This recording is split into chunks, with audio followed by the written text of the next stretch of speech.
Bleak House is one of the best novels ever written. It begins with the line, "Fog everywhere." And I love that line because it's very London-y. Fog creeps about in a Sherlock Holmesian way in London.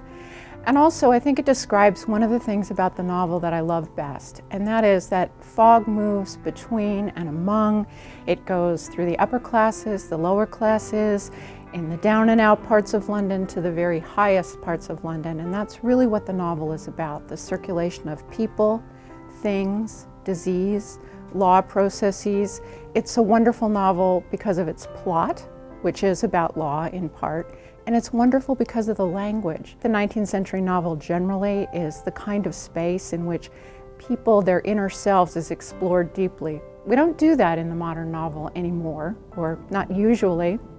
We like to talk about the postmodern novel, but I'm really a Victorian myself. I was the kind of child who sat in a chair and absorbed Jane Eyre and imagined myself to be Jane. And even as a scholar now, I still retain that part of me that wants to get in a chair on a rainy afternoon and just read and read and read. And plotting makes that easy.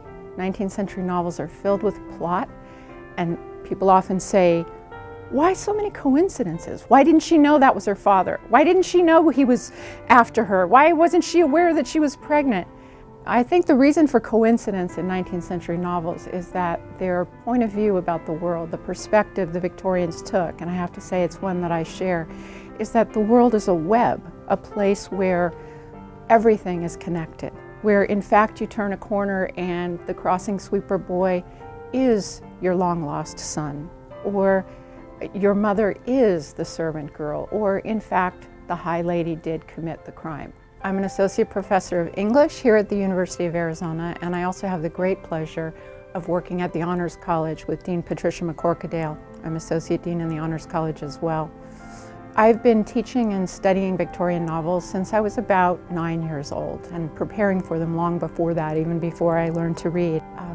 I'm a close observer of people, and that makes me a good reader of novels.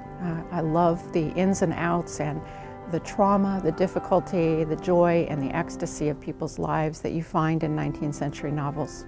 This is my first time teaching for the Humanities seminar program. I can't tell you how excited I am to do it.